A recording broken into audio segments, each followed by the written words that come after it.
clap. Et on fait le clap de début. Exactement. Comment tu vas? Alhamdulillah, wa alaykoum salam wa rahmatullahi wa barakatuh. Wa alaykoum salam wa rahmatullahi wa barakatuh. Donc pour tous ceux qui regardent ce podcast, aujourd'hui, c'est un tout nouveau podcast sur ma chaîne qui va s'appeler Antidote. Antidote parce que sur chacun de ces podcasts, vous allez avoir un élément de réponse, un élément qui va vous permettre de vous aider à vous extraire et de mieux comprendre le monde qui vous entoure. Et aujourd'hui, je suis très heureux d'accueillir Ja'far. Donc Ja'far, si tu peux te présenter, Inch'Allah, bismillah, tfadal. Barakallahu fik, Younes. Alors, je vais me présenter. Donc, moi, je m'appelle Ja'far Grench, le nom de famille. J'ai 38 ans, je suis entrepreneur. J'ai fait pas mal d'études. Donc, j'ai fait d'abord une première formation dans la finance d'entreprise. Donc, je suis audit et contrôle de gestion. J'ai travaillé 10 ans dans le contrôle de gestion industriel, projet, dans différents secteurs d'activité. Et j'ai fait une certification finance islamique en 2016 avec un groupe qui s'appelle IFAS, qui avait créé un centre de formation qui s'appelle Isla Finance. Donc une certification en 2016 que j'ai obtenue. Et j'ai eu la chance de reprendre mes études récemment pour passer cette fois-ci un MBA finance islamique dans une école qui s'appelle Financia Business School. Et donc, je finis mes cours. Normalement, je serai, Inch'Allah, comme on dit, diplômé d'ici fin d'année sur ce diplôme-là de finance islamique. Inch'Allah. Qu'Allah te l'accorde en tout cas, Inch'Allah. Inch'Allah. Donc, comme vous pouvez vous en douter, aujourd'hui, on est là pour parler, Inch'Allah, Benillah, de finance islamique, de finance éthique pour d'autres. On va essayer, Inch'Allah, de présenter et d'aborder cette thématique-là sous un angle qui n'a pas encore été fait. Alors, tout d'abord, est-ce que tu peux expliquer pour ceux qui ne le savent pas ici, en quoi consiste la finance islamique? Qu'est-ce que c'est que la finance islamique? C'est challengeant ce que tu es en train de faire. Je vais essayer de faire ça de manière rapide. Dans mes cours que j'avais eus, on avait un prof qui nous disait la finance islamique, c'est 3 éléments. C'est l'éthique, c'est l'économie et le droit islamique des affaires. Okay.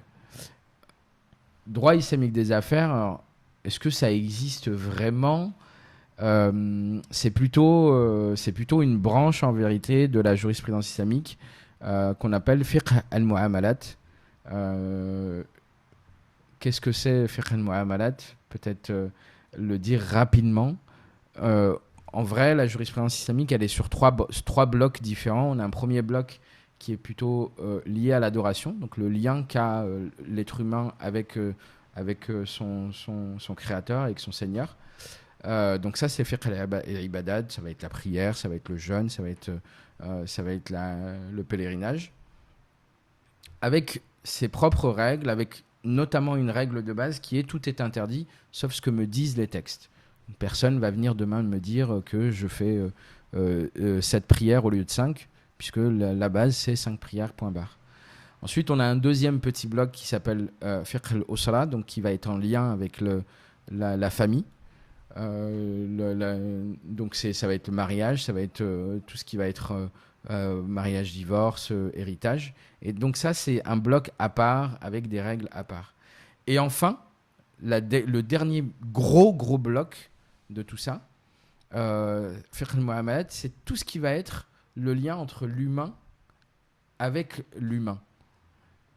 Et j'aime bien rajouter, sous le regard du Seigneur. Ok. Et donc, du coup, ça va être tout ce qui va être social, sociétal, politique, économique, tout le reste. Tout ce qui n'est pas adoration, tout ce qui n'est pas lié à la famille. Et là, la règle de base, c'est tout est autorisé, sauf ce qui m'est interdit par les textes. Contrairement à ce que beaucoup de pensent. Exactement. C'est important de le dire, c'est important de le mentionner. Je le mets souvent en avant parce que malheureusement, les gens sont beaucoup dans un postulat de oui, mais non, mais est-ce que c'est autorisé? Non. Est-ce que c'est interdit? Et vraiment, moi, c'est tous les sujets. Je ne sortirai pas les sujets polémiques qu'on a dans notre société, mais encore une fois, tous les sujets, si on veut m'interdire quelque chose, il faut qu'on me prouve que c'est interdit à travers les textes. Et donc, c'est ça la finance islamique, c'est que à travers ce qui existe dans l'économie mondiale, ce qu'on appelle souvent l'économie conventionnelle, donc à travers ce qui existe là, que me disent les textes en face, les textes religieux en face, et que me dit aussi l'éthique. Ouais. Parce que typiquement, la finance islamique va par exemple interdire l'investissement dans l'armement, alors qu'il n'y a pas de texte qui interdit l'investissement dans l'armement. C'est juste que éthiquement aujourd'hui, c'est éthiquement et moralement, on sait ce que font les armes, on sait les dégâts que font les armes dans notre société. Donc on dit on n'investit pas dans ces choses-là. Ok. Inch'Allah. Et il y a énormément de personnes, tu vois, qui peuvent nous regarder qui sont au sein de la communauté et qui se réfèrent au hadith de non, mais s'il y a un doute, on préfère s'en écarter. Tu vois, il y a énormément de personnes qui, ouais, mais tu vois, tu dis quoi aux personnes qui le comprennent pas que pour eux, qui l'appliquent aux autres. Ouais, alors, mais il y a un doute. Alors dans ce cas-là, justement, c'était la réponse que j'allais faire, c'est que moi je suis d'accord. Dès qu'il y a un doute, oui, éloigne-toi. Éloigne-toi de ça. Mais ne l'impose pas aux autres. Ne l'impose pas aux autres parce que tu n'es pas juriste. Ouais. C'est, déjà, juste ça. T'es pas un juriste. T'es un... J'allais dire t'es un citoyen lambda. T'es un musulman lambda. Tu fais tes prières, tu pratiques, t'essayes de t'instruire sur ta religion. Pas de problème. Mais frère, sœur, impose pas ce que un tel t'a dit. Parce que un tel qui a dit, avec tout le respect que j'ai pour lui, il l'a dit parce qu'il a fait un travail d'analyse derrière.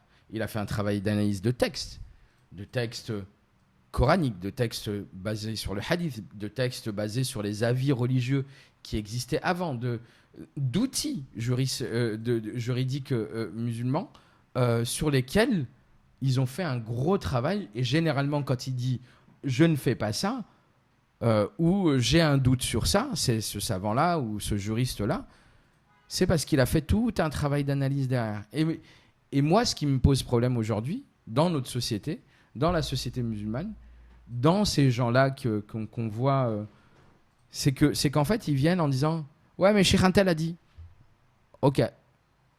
Moi, je réponds « Ok. » Mais c'est pas mon avis à moi.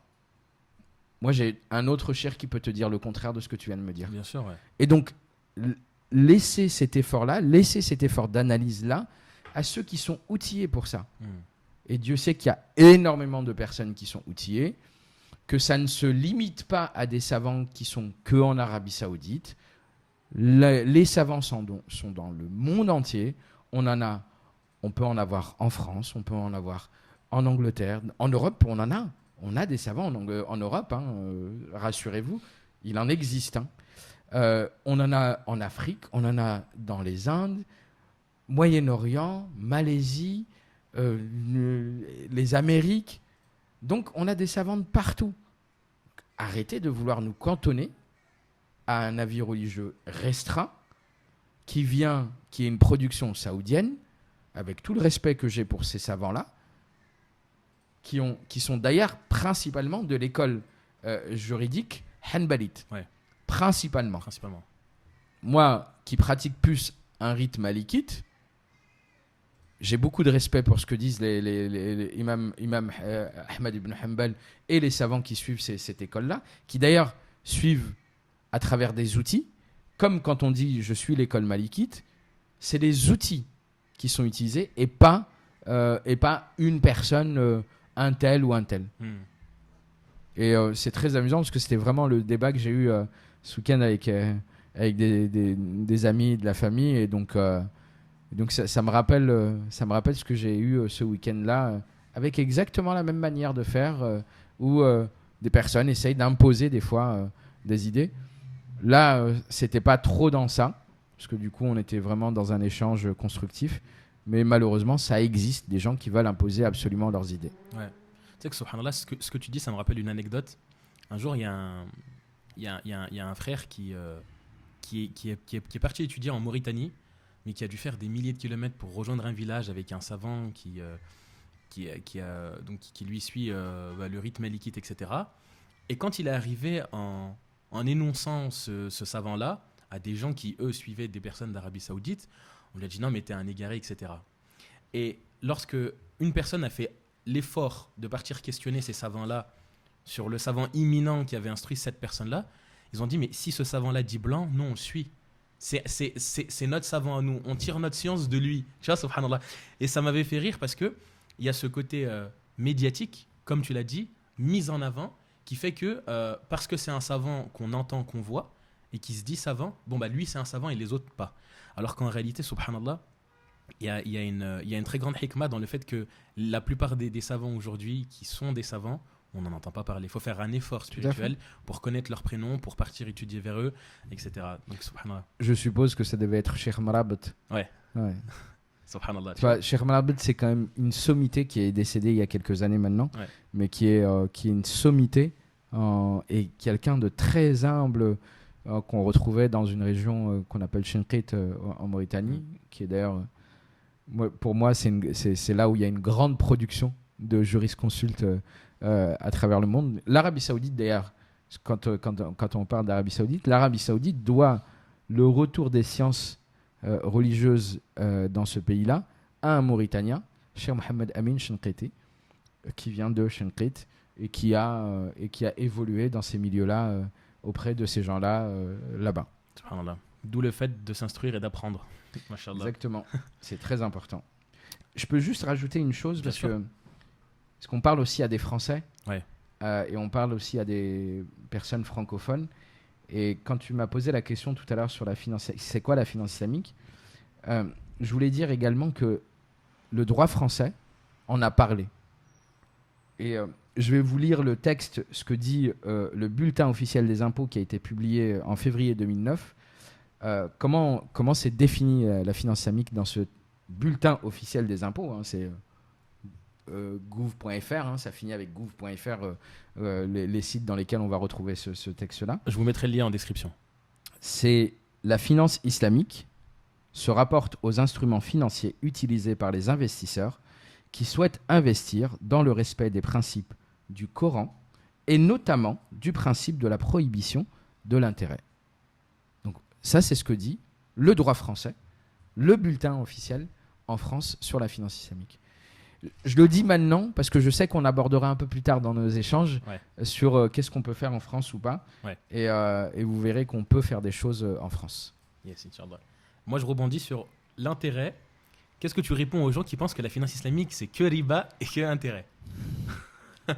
J'ai le droit d'être trash ou pas? Ouais, franchement, on est sur... Instruis-toi. On y va à fond. Va apprendre. Arrête. Apprends. Et après, viens discuter. Et je serai potentiellement, là, je te dirais, ok. Mais si tu t'es pas instruit, et si tu as juste vu des vidéos sous-titrées en français en plus, de personnes qui connaissce pas déjà ce que c'est l'économie, qui connaissent pas ce que c'est la finance, qui ont peut-être des notions de droit islamique, ça, je leur retire pas ce privilège-là ou cette chose-là, et qui parlent et qui donnent un avis parce que la personne a posé une question orientée, parce que très souvent, les savants, quand ils répondent, ces savants musulmans qui viennent du Moyen-Orient, quand ils répondent à une question. Orienté. Et la question, moi demain j'oriente la question et je dis alors Chir, voilà, moi j'aimerais acheter ça. J'ai trouvé le produit. J'ai dit à celui chez qui j'allais l'acheter que j'allais l'acheter. Et c'est la banque après qui a acheté pour moi. Bah, il va te répondre c'est bizarre, le fonctionnement il est bizarre, ton fonctionnement, parce que c'est un truc déguisé, il y a du truc déguisé derrière, il y a un loup. Mais si tu viens et tu lui montres le contrat, tu lui montres le contrat en détail, je suis persuadé qu'il te répondra pas de la même manière. Donc d'abord, va t'instruire, va apprendre ce que c'est réellement la finance islamique, et potentiellement, je comprendrai que lorsque tu auras fait tes études en finance islamique, tu seras moins convaincu. Et là, moi, j'aurais pas de difficulté avec toi et j'aurais pas de difficulté à échanger avec la personne en disant « Moi, je suis pas d'accord, je pense que c'est du riba, peut-être. Moi, je suis pas de cet avis-là.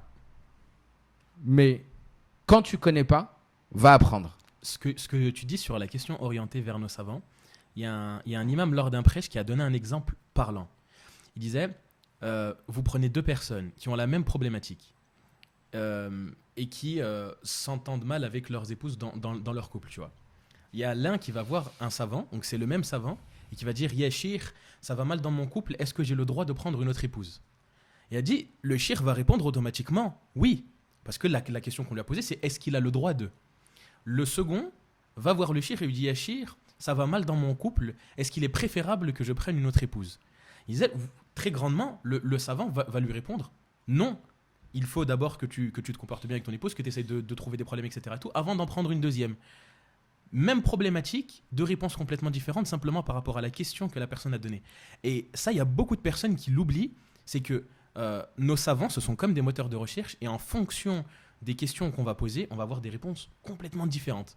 Moteur de recherche, blockchain. On parlera de blockchain tout à l'heure quand on voudra parler des sciences religieuses et que les sciences religieuses fonctionnent sous le même fonctionnement que la blockchain. Ouais. C'est un exemple que je donne souvent parce que du coup, c'est...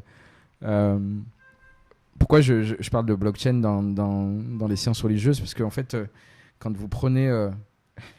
quand vous prenez une chaîne de transmission dans un hadith, s'il y a une défaillance, s'il y a une défaillance dans la chaîne, on considérera que la chaîne est corrompue. C'est bizarre, ça ressemble beaucoup au système blockchain. Ouais. On en parlait en off tout à l'heure, mais ça ressemble beaucoup au système de blockchain. Donc, du coup, les sciences religieuses fonctionnent sur la blockchain. La blockchain a été inventée par les musulmans. C'est une plaisanterie, hein, bien sûr, c'est une blague. Mais on pourrait garder ça. La blockchain a été inventée par les musulmans il y a 14 siècles. En tout cas, dans l'esprit de la blockchain, effectivement, c'est ce qu'on retrouve dans les sciences religieuses. Masha'Allah. Oui, on parlait du coup par rapport aux intérêts. Oui. Déjà, alors du coup, j'ai répondu de manière crue, va t'instruire. Maintenant, je vais parler de manière plus... pas plus ludique, mais en tout cas, quand on dit c'est du riba, moi, la première question que je pose, c'est quoi riba? Tu me parles de riba, mais tu sais me le définir, le riba? Parce que les savants l'ont défini. Et donc, si j'étais amené à définir riba, le riba, il est défini de deux façons. De deux façons qui prennent source de deux endroits différents. Première forme de riba, qu'on appelle riba al-fadl, c'est un riba qui a été mentionné dans la tradition prophétique, donc dans un hadith, où le prophète alayhi salam a dit al-dhahabu bil-dhahabi wal-fiddatu bil-fiddati wal-qamhu bil-qamhi wal-sha'iru bil-sha'iri wal-milhu bil-milhi wat-tamru bit-tamr mithlan bi-mithlin wa yadan bi-yadin faman zada aw istazad faqad arba. Maintenant, j'ai parlé en arabe, donc du coup, il faut quand même le traduire en français parce que tout le monde ne comprend pas l'arabe. Il a dit l'or, l'argent, l'orge, le blé, le sel, les dattes, équivalent pour équivalent et main dans la main. Celui qui ajoute ou qui fait ajouter a fait du riba, a commis le riba ou a pratiqué le riba. Donc ça, c'est une des formes de riba qui est plus du riba qu'on retrouve dans un système de troc.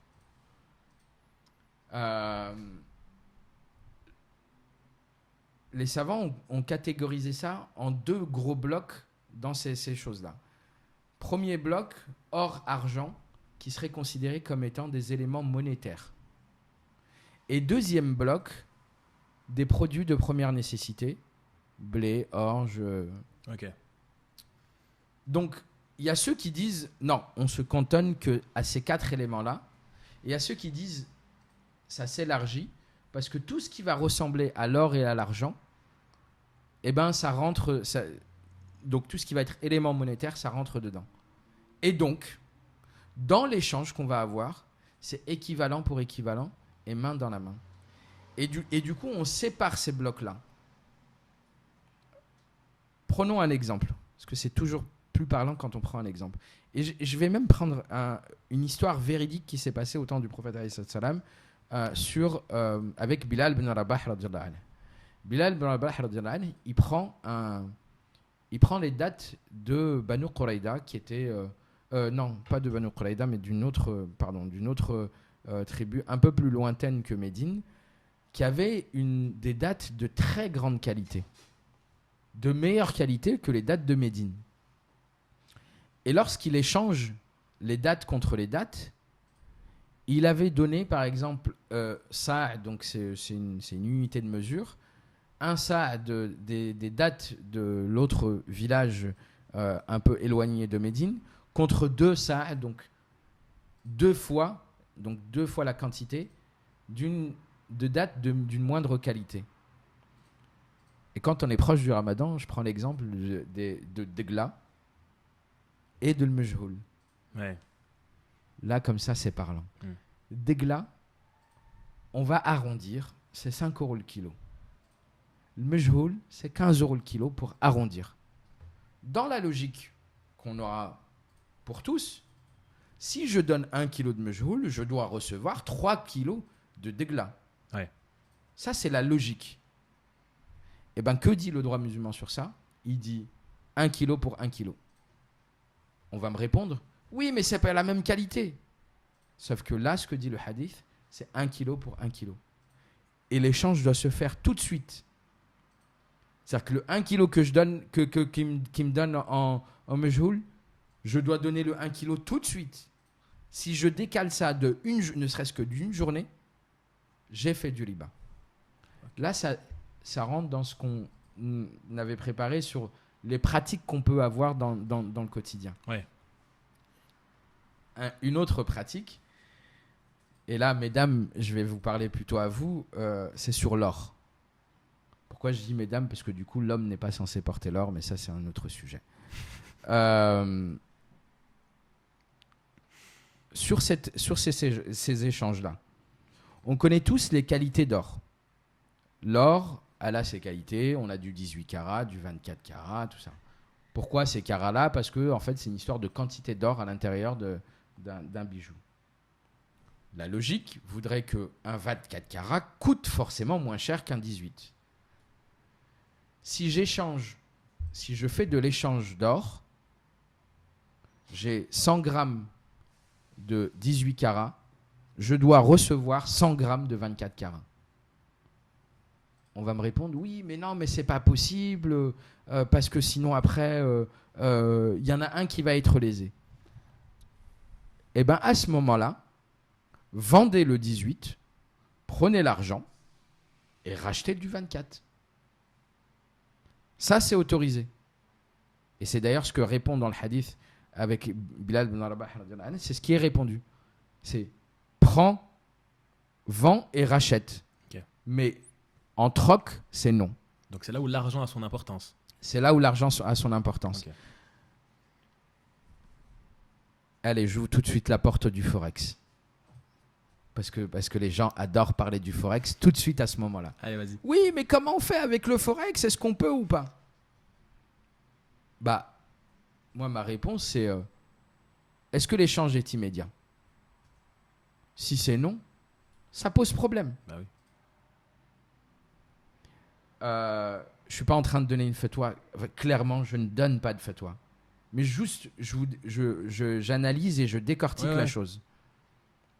Comme ça, personne ne me mettra sur les côtes. Il a fait une fatwa. En plus, ce n'est pas un shir. On n'a pas envie de se manger mise en garde. Ouais. Et je ne suis pas un shir et je ne donne pas de fatwa. Mais, en soi, si on se base sur ce texte-là, tout à l'heure, on parlait de fiqh al-mu'amala, dit tout est autorisé. Ouais. Maintenant, là, on arrive sur les interdits. Et là, c'est un interdit. L'échange monétaire, dans le même bloc, j'échange de l'or contre de l'argent. L'équivalence, la notion d'équivalence, elle n'est pas obligatoire, parce que 1 kilo d'or, ce n'est pas 1 kilo d'argent. C'est impossible, ni à l'époque, ni maintenant. Ouais. Donc, du coup, on peut échanger. Par exemple, si c'est du dollar contre de l'euro, on peut échanger du dollar contre l'euro avec une valeur différente. Un dollar qui vaut 75 centimes d'euros ou un dollar qui vaut 1,25 €. Ça dépend de l'époque dans laquelle on est. En ce moment, il paraît que l'euro est beaucoup plus faible. Quoi qu'il en soit, là, l'équivalence, elle n'est pas importante. Par contre, ce qui est important, c'est l'immédiateté. Et donc, si c'est pas immédiat, la transaction ne peut pas se faire. Donc du moment que c'est en spot, du moment que c'est immédiat. Exactement. Donc tous les futures là, que vous voulez faire et tout pour vous faire des sous, bah, oubliez. Parce que c'est pas de l'immédiat. Ouais. Et donc, c'est du riba, c'est de l'intérêt. Ouais. C'est de l'usure plutôt. Parce que le mot intérêt, en vrai, il a plusieurs significations. Mais on va garder le mot en arabe, c'est du riba. Ok. Donc ça, c'est une des définitions que j'ai données de riba. Ouais. Maintenant, il y a l'autre définition du riba, qui, elle, prend source du Coran et qui est détaillée aussi dans le hadith. Et la deuxième forme de riba, c'est ce qu'on appelle riba nasi'a. Et elle se voit et elle est visible dans le cas d'un prêt. Et d'ailleurs, le hadith, il dit kullu qardin fihi manfa'un fahuwa riban. Tout prêt qui qui apporte un avantage et du riba. Eh ben, je vais donner encore un exemple. Je vais donner un exemple parce que du coup, on pense beaucoup au système bancaire qui là, personne ne l'a autorisé.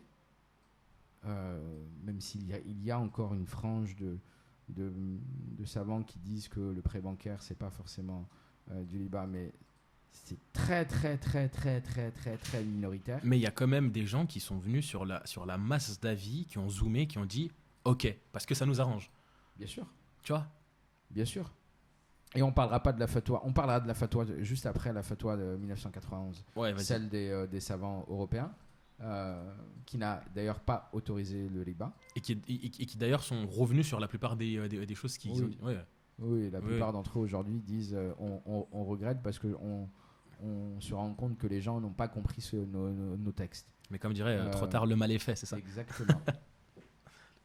Mais quoi qu'il en soit, pour revenir sur cette notion-là, donc tout prêt qui apporte un avantage, c'est du riba. Younes, j'ai besoin de 1000 euros. Ouais. Je viens de voir. Je dis prête-moi 1000 euros.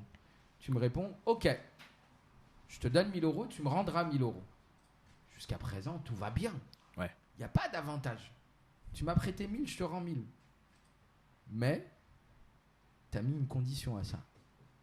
La condition que tu m'as dit, je te prête ces 1000 euros à condition que j'ai des travaux chez moi. Tu es un bon peintre. Je suis un piètre peintre, donc m'appelez pas. Tu es un bon peintre. Tu me retapes la maison et tu me fais une réduction de 25% pour ça. Ok. Il est où l'avantage ? 25% de réduction parce que je t'ai prêté de l'argent. Parce que j'ai conditionné le prêt à ces 25% de réduction. Ouais. Vous voyez, là du coup, j'ai pris l'exemple d'une réduction. Je peux prendre l'exemple de tu me laisses ta voiture pendant 6 mois. Ouais. Je peux prendre plein d'exemples. Ouais. Et c'est pas cette voiture-là, elle n'est pas là en tant qu'hypothèque ou en tant que gage. Elle est là en tant qu'avantage. C'est-à-dire que j'ai l'usufruit, j'utilise cette voiture pendant 6 mois. Jusqu'à ce que tu me rendes mes sous. Là, on a fait du riba. Ok. Donc, au-delà simplement de la simple image de... je vais à la banque, j'emprunte, voilà. je reviens. Ok. Ouais, ça, oui, c'est clair. Il y a quasi pas de discussion sur le sujet. Encore une fois, j'ai beaucoup de respect pour tous les savants qui font des efforts d'analyse. Je ne partage pas l'avis de ceux qui disent que le prêt bancaire n'est pas du riba. Il existe et donc je ne le partage pas du tout. Puisque de manière quasi pas unanime, parce que c'est faux de dire le mot unanime, mais de manière très majoritaire, extrêmement majoritaire, ils se mettent d'accord sur le fait que le prêt bancaire, c'est un prêt avec usure, et donc l'usure est interdite. Au passage, nous ne sommes pas la seule religion qui interdisons l'usure. Les 3 religions monothéistes interdisent l'usure. Au-delà de ça, l'usure, on voit des grands penseurs grecs qui parlent de façon très négative de l'usure. Si je ne me trompe pas, Socrate en parlait de manière très très mal, en disant que c'était des choses qui rendaient une société de plus en plus pas néfaste, mais proche du mot néfaste, et donc qui crée des déséquilibres dans une société.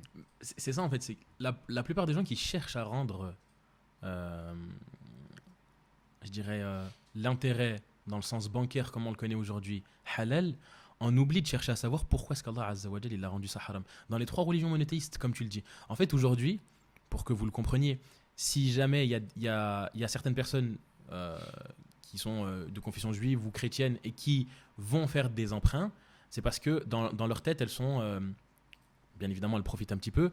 Le taux d'usure a été donné par la BCE et est fixé à 30%. Du coup, tant que tu es en dessous du taux d'usure, nous, on considère que c'est autorisé. C'est ça, en gros. Concrètement, c'est ça. Il n'y a que l'islam qui est encore en porte-à-faux et qui dit non, non, non, nous, les textes sont clairs, donc c'est un équivalent pour un équivalent. Il ne faut pas qu'il y ait d'avantage. Du coup, même si c'est en dessous, on ne le fait pas. Et elle est là, la distinction entre eux. Mais du coup, comment on fait? bah vas-y, je vais te laisser répondre. Comment on fait du coup? Parce que du coup, une banque islamique, elle peut pas gagner d'argent. Bah oui. C'est toute la réflexion qu'on entend derrière sur ça. Et en fait, je résume moi souvent le fait de dire que la finance islamique, avant même que ce soit une finance, c'est du commerce d'abord. Ouais. Je trouve que c'est un bon... Pour moi, la finance islamique, si on veut le traduire de manière très rapide et pas se prendre la tête avec les gens et ne pas vouloir échanger avec eux, eh ben, tu réponds, la finance islamique, c'est du commerce. Point. Ah bon? Et comment? Ah bon, bah d'accord. Bah, si ça vous intéresse sur le comment, eh ben, en fait, la finance islamique dit que si je veux avoir une transaction, il faut qu'il y ait un actif derrière, un actif sous-jacent. On en parle d'actifs sous-jacents. C'est quoi un actif sous-jacent? C'est, je prends l'exemple de la souris que j'ai ici, c'est un téléphone, mais c'est aussi un service. Une prestation de service, c'est un actif sous-jacent. Et donc, l'actif sous-jacent va permettre la transaction. Il faut qu'il y ait une contrepartie en face. S'il n'y a pas de contrepartie, on n'est plus dans la finance islamique, on est dans une finance conventionnelle. Et donc, on ne peut pas avoir de l'argent pour de l'argent. Et je réponds rapidement à ceux qui vont me dire « Oui, mais l'argent, c'est considéré comme une marchandise ». La réponse est non. L'argent n'est pas une marchandise. L'argent est un moyen de faire de la transaction. Même si aujourd'hui, on a le marché Forex qui l'a rendu marchandise, mais la base de l'argent, c'est une monnaie d'échange. Et donc, on ne peut pas avoir monnaie d'échange pour monnaie d'échange et commercer des monnaies d'échange. Ouais. Et du coup, à l'image de ce que tu es en train de dire par rapport aux services, etc., il y a un pan de la finance islamique qui est très sous-estimé, c'est la gestion du risque. Tu vois, là, on a parlé riba, on y va. À mon sens, aujourd'hui, si jamais je devais dire qu'est-ce que qu'est-ce que la finance islamique est venue gérer, je dirais c'est le risque en fait. C'est que du moment qu'il y a avantage, l'islam n'est pas pour. Et contre en fait. C'est même pas pour, c'est elle est contre, tu vois. Je vais faire une petite dédicace à un de mes profs, je vais le nommer, un Boukel Ajdir, qui nous disait un petit truc qui disait no risk, no rizq. Exactement. Rizq qui veut dire subsistance. Donc s'il n'y a pas de risque, on ne peut pas en contrepartie demander de rémunération. Mais la réalité est beaucoup plus compliquée que ça. Parce qu'il y a des cas, effectivement, il y a des contrats à finance islamique où la prise de risque est claire et nette, notamment la musharaka. Un des contrats qu'on appelle la musharaka, là, il y a une vraie prise de risque. C'est musharaka mudaraba. Musharaka, c'est le contrat d'associé. Mudaraba, c'est un contrat de gestionnaire. Wakala aussi, il y a encore le wakala, il y a moins de prise de risque. Mais sur ces deux-là, déjà, c'est j'apporte de l'argent, je partage les pertes et je partage les profits. Si on perd, on perd et il n'y a pas de capital garanti. Vous savez, tout ce qu'on va vous proposer dans un compte épargne, on va vous dire capital garanti, machin. Bah là, c'est pas islamique. Ouais. C'est-à-dire qu'islamiquement ou même éthiquement en réalité, parce que c'est ça, vous savez, il y a aujourd'hui dans la finance islamique, il y a des gens, il y a des pays d'ailleurs, qui ont décidé de ne pas utiliser le mot islamique dans ce business-là ou dans cette partie, dans ce pan de la finance, qui est la finance islamique pour certains. Ils l'ont appelé finance participative. C'est l'exemple de la Turquie, c'est l'exemple du Maroc, qui ont appelé ça plutôt finance participative. Pour des raisons qui leur appartiennent, et je ne commenterai pas ces raisons-là. La Malaisie, la finance islamique, c'est une finance qui parle à tout le monde, qui ne parle pas qu'à la communauté musulmane. Ouais. Et je veux tout de suite déconstruire un truc et enlever de l'esprit de certains qui vont venir nous écouter, qui vont venir commenter derrière, qui vont venir mettre des petits mots sympas en bas en commentaire des différents réseaux sociaux. La finance islamique, c'est pas une finance communautaire. C'est une finance qui se veut différente de la finance conventionnelle. C'est une finance qui va venir répondre à des besoins de personnes qui veulent voir une finance différente, qui en ont marre de ces crises financières qu'on a eues dans nos pays, dans le monde, la crise des subprimes qu'on a eue en 2008 et plein d'autres crises qu'on a eues avant et qu'on continuera à avoir parce que c'est une finance conventionnelle basée sur l'usure qui est mauvaise même pour l'économie mondiale. C'est pas une économie locale, c'est pas une économie de toi et moi. C'est l'économie mondiale qui est impactée par l'usure, qui est impactée par les intérêts. Donc, je déconstruis tout de suite le truc. La finance islamique n'a rien de communautaire. Et pour rajouter, tout à l'heure, tu parlais des impôts, mais les premières traces de finance islamique qu'on retrouve en France, sans compter les transactions qu'il y a pu y avoir avec des commerçants, etc., c'est par Napoléon Bonaparte. Lorsqu'il est parti en Égypte, renseignez-vous, il est revenu avec beaucoup de choses de l'Égypte. On va pas parler de droit, on va laisser ça de côté. Non, on va s'éviter les polémiques de est-ce que le code civil prend source du droit musulman. Ça, on va laisser de côté. Allez voir ce que dit Octave Pezles, historien spécialisé du code civil ou du code Napoléon. Ce qu'il en dit, c'est pas moi qui le dis, donc allez voir Octave Pezles qui dit. Allez discuter avec des profs de droit comparé. Il y a des livres de droit comparé entre le droit musulman et le droit français. Bien sûr, tous les droits évoluent dans le temps. Donc, et comme je vous l'ai dit tout à l'heure sur la règle de fiqh al-mu'amalat, la base, c'est l'autorisation. Donc ça veut dire qu'on s'adaptera toujours aux nouveautés, puisqu'on partira toujours du postulat que c'est autorisé et on reverra que les interdits à travers les sources de droit. Et ben tu vois, subhanallah, c'est de par, historiquement parlant, c'est de par la situation géopolitique dans laquelle se trouvaient les pays musulmans et les populations et la diversité qui pouvait y avoir au sein du pays et de la société, qui a fait qu'ils étaient autant avancés d'un point de vue droit, d'un point de vue finance, c'est qu'ils devaient proposer des solutions qui contentaient tout le monde. Et ça, il y a très peu de personnes qui le savent. C'est pour ça que dans la plupart aujourd'hui des pays occidentaux, le droit et même des mécanismes financiers, etc., sont inspirés très fortement de la finance islamique. Même si ensuite on en a fait des swaps, des double overlow, des triple A et des triple B, comme on a pu voir pendant la crise des subprimes et qui nous a amené là où on en est aujourd'hui. Les swaps. Mais tu allais commencer par poser une question en fait. Et je t'ai interrompu sur le fait de dire que c'était pas communautaire. Parce que c'était important pour moi de dire que c'était pas communautaire. Mais bon, peut-être que la question reviendra un peu. Peut-être. Après. Oui, on parlait de gestion de risque. Oui, on parlait de gestion de risque. On a parlé de gestion de risque. On parlait de gestion de risque. Et que la finance islamique, effectivement, vient sur le partage de risque, en tout cas. Il y a des contrats où le partage de risque est clair et visible. On a d'autres contrats, et on va le dire, Morabaha par exemple, où là, le partage de risque est moindre. Mais il y a une prise de risque quand même.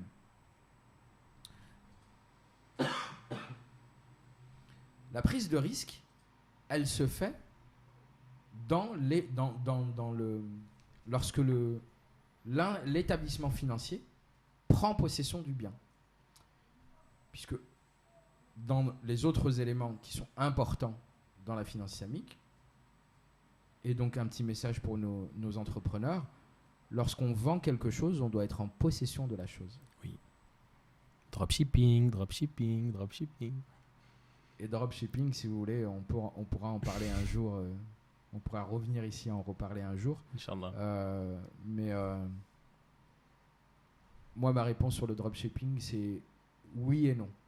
Oui, bien sûr, ça dépend de comment et de comment ce qui se fait, etc. Exactement. Mais comme on le connaît, on va dire entre guillemets très largement, Mais le démocratisé dropshipping très commun qui est celui de j'ai rien Ouais. et je vends quelque chose que j'ai pas et que j'ai pas, que ce soit physiquement ou même que j'en ai la propriété. C'est-à-dire que si par exemple demain vous faites du dropshipping, on va commencer à en parler en fait. Si demain vous faites du dropshipping et que dans cette pratique de dropshipping vous avez acheté le bien, mais il reste chez votre fournisseur, mais c'est à vous, c'est votre marchandise qui est là-bas en Chine, parce que du coup c'est souvent en Chine que nos fournisseurs gardent le truc, et que la commande de votre client déclenche la livraison depuis votre fournisseur vers votre client final, cette marchandise, elle était à vous. 100%. Parce qu'on la détient, parce qu'on l'a acheté. On l'a acheté. Exactement. Et décorrélé à ça, la notion de paiement.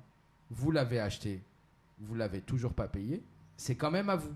On est d'accord. Même si vous avez pas payé tout de suite. On est d'accord. Ça aussi. Et tout ça, en fait, tout ça, pourquoi j'en parle? Parce que c'est ce qu'on retrouve dans les contrats de finance islamique, un peu qu'on retrouve industrialisé, entre guillemets, si on peut parler comme ça. La murabaha, c'est ça, en fait.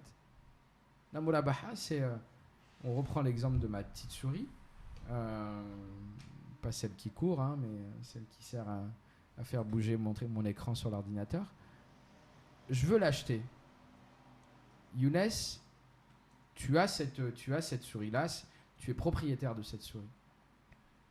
La murabaha, elle se fait sous deux formes. Soit elle se fait en direct.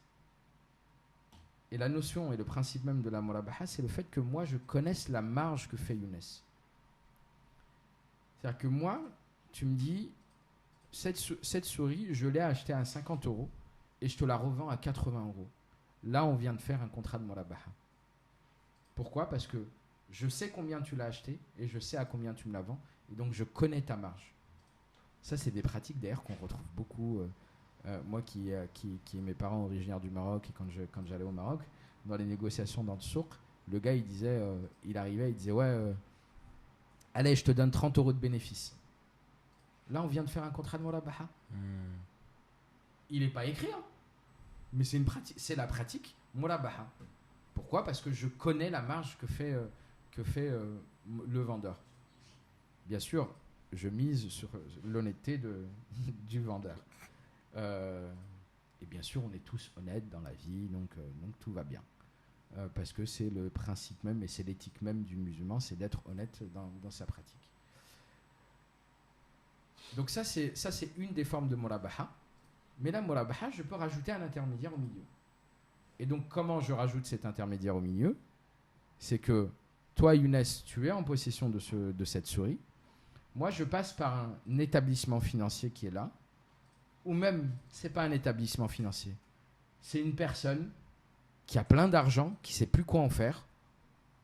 Et du coup, qui a dit, ok, moi, j'achète cette souris. Toi, tu la vends à 50 €. Non, tu la vends à 80 € à tout le monde. Donc lui, il l'achète à 80 € et il me dit, je te la revends à 100 €. Bah moi, je suis d'accord pour l'acheter à 100 €. Il s'est fait une marge dessus. Et dans cette décision de l'acheter à 100 €, je lui dis, écoute, je te payerai doucement, s'il te plaît, parce que du coup, j'ai besoin de te le payer, mais doucement. Soit je te paye dans un an, soit je te paye tous les mois. Ça nous regarde pas. Ça nous regarde un peu, mais en tout cas, ça m'est égal. Ça ne rentre pas dans la considération même du contrat. Le contrat, c'est que moi, il m'a vendu le bien à un prix fixé d'avance. Et il n'y a pas d'aléa, il n'y a pas d'incertitude dans l'échange qu'on a eu. Tu sais, par rapport à cet exemple-là, j'entends beaucoup de personnes qui vont... Parce que cet exemple-là, aujourd'hui, on le retrouve très largement répandu dans les biens immobiliers. Oui. Et tu as beaucoup de personnes... Il l'a acheté alors qu'il n'avait pas à l'acheter, que ce n'était pas son truc à lui d'acheter ça. Et puis au final, il prend de la marge et c'est comme si c'était du riba déguisé. Wow. Quelle horreur. Et... Prouve-le. Ouais, voilà, c'est ça. Prouve-le. Moi, c'est ce que je dis aussi, pareil. Moi, la base, c'est... Et tu sais, une fois, attends, juste, je te fais une parenthèse. Une fois, j'ai vu un exemple. Je me suis dit, waouh, il est vraiment extraordinaire. C'est quelqu'un qui parlait de ça, tu vois, qui propose des produits de finance islamique. Et dans sa slide de présentation, il a mis 2 morceaux de viande. Identiques. Et il a dit, mais c'est de la viande, bah mangez-le. Après, il disait, mais non, mais il faut voir si c'est halal ou pas. Bah, c'est de la viande. Ah, tout d'un coup, c'est pas la même chose. Mais pourtant, c'est le même morceau de viande. C'est identique, c'est la même chose. C'est simplement l'abattage qui fait toute la différence. Mais par contre, quand il s'agit du bien immobilier, t'en as une très grande majorité de personnes qui vont dire non, mais du coup, ce qu'ils proposent, c'est pas avantageux. T'en as même qui vont dire ouais, c'est plus cher. Nos frères et sœurs musulmanes, dès qu'il s'agit de l'argent, ça devient des très grands savants. Ouais. Des grands fuqaha. D'ailleurs, je ne sais pas où est-ce qu'ils obtiennent leur ijaza pour ça, mais... Dans la blockchain. Qu'Allah nous pardonne, ouais, sûrement dans la blockchain. Enfin, sous forme de cryptoactifs, du coup. Ou en NFT, tu vois. Ouais. Une ijaza NFT. C'est pas parce que ça coûte plus cher que c'est haram. Hein. Oh, toi, t'as été gentil. S'il te plaît, Non, mais toi, t'as été gentil ouais. de dire 2 viandes. Ouais. Moi, je suis encore plus crapuleux que ça. Moi, je dis il y a de la viande de porc et la viande de bœuf. Ouais. Frère, la viande de porc, elle est moins chère que la viande de bœuf. Bah, mange la viande de porc. C'est moins cher. Pourquoi t'achètes pas? Pourquoi tu manges pas de la viande de porc? Dans la finalité, ça nourrit. Bah oui. Et c'est de la viande. Ouais, c'est vrai. On va me dire oui, mais non, mais c'est pas pareil, ça c'est haram. Oui, les intérêts c'est haram aussi. Subhanallah. Donc me dis pas c'est pareil. Ouais. Et les intérêts c'est haram par le Coran. Et le verset coranique qu'on n'a pas mentionné tout à l'heure, pardon. Non, vas-y. Et je te redonne le verset qu'on n'a pas mentionné tout à l'heure. Le verset il dit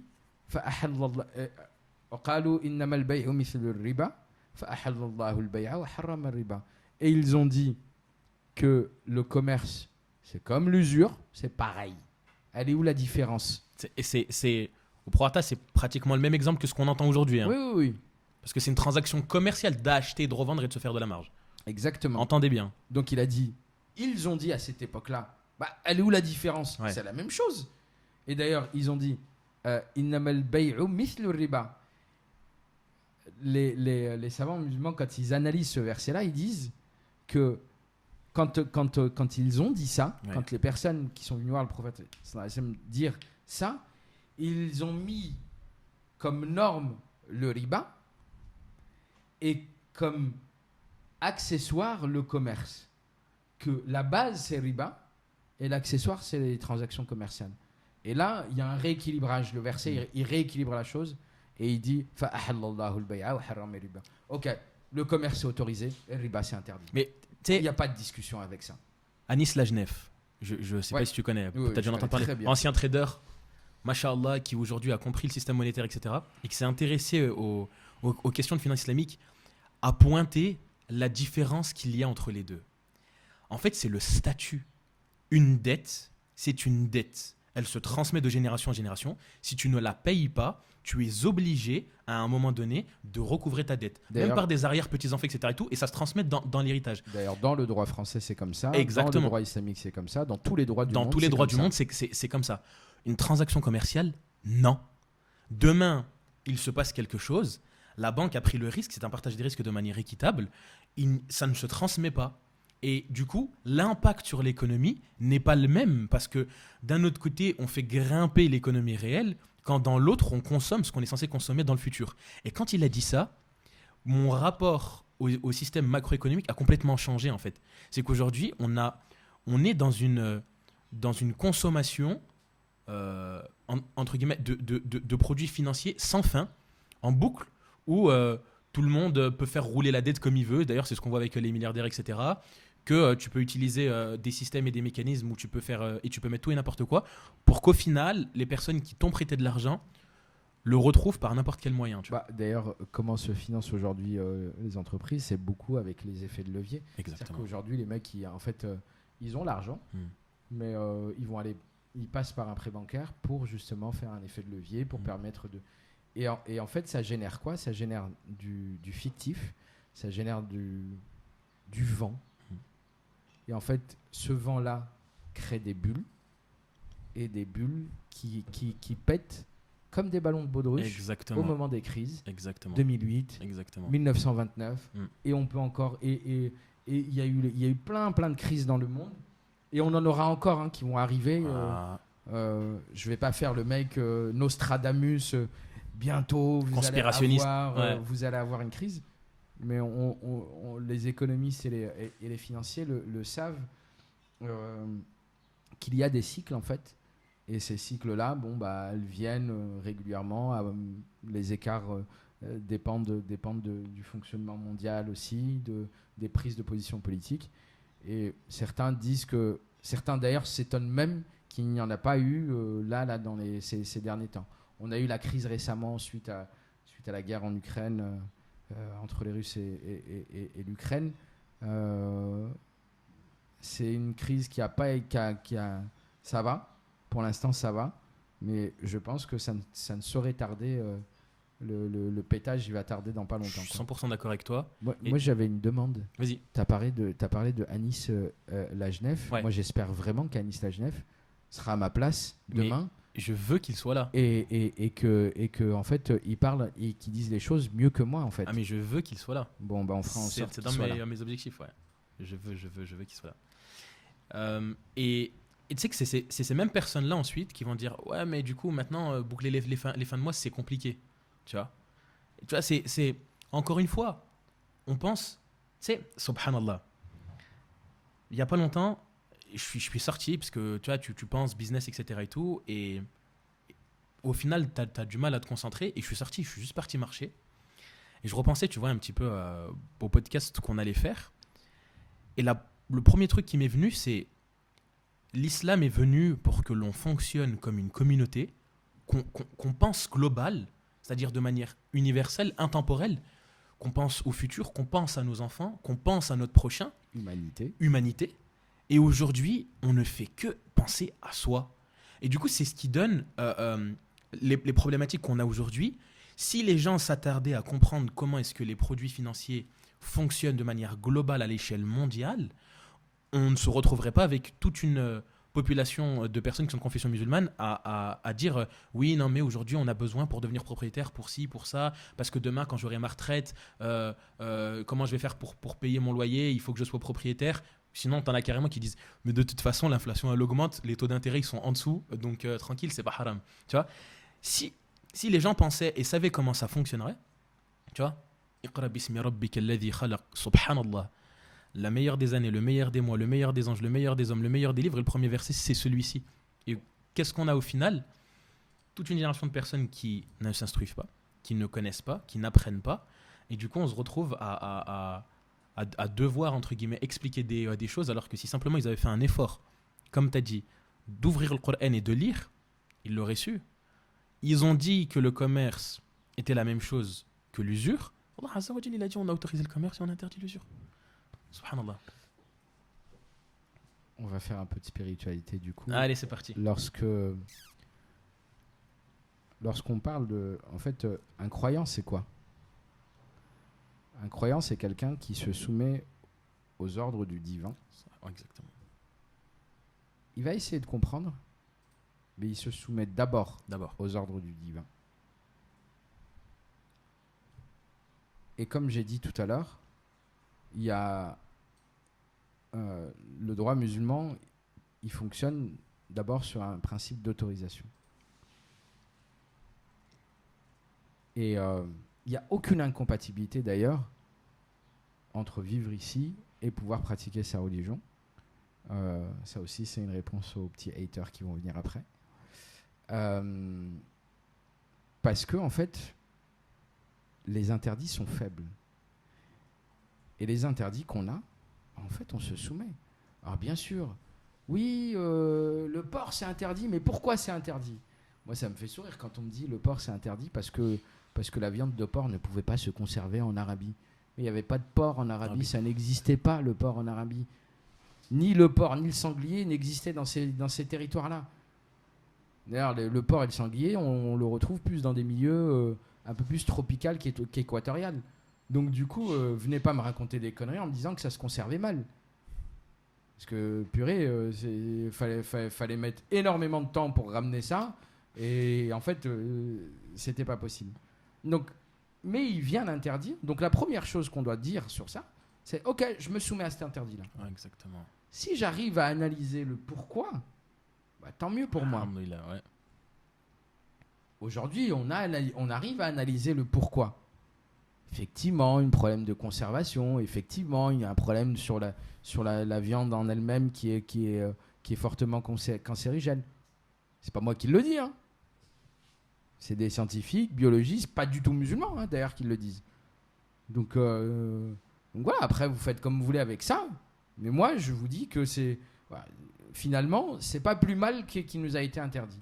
Mais la première des choses qu'on doit faire, c'est on se soumet à ces textes-là. Donc quand le texte nous dit riba c'est interdit. Ok, après on arrive à comprendre pourquoi c'est interdit. C'est interdit parce que c'est déconnecté de l'économie réelle. C'est interdit parce que ça crée des inégalités, parce que ça crée des injustices.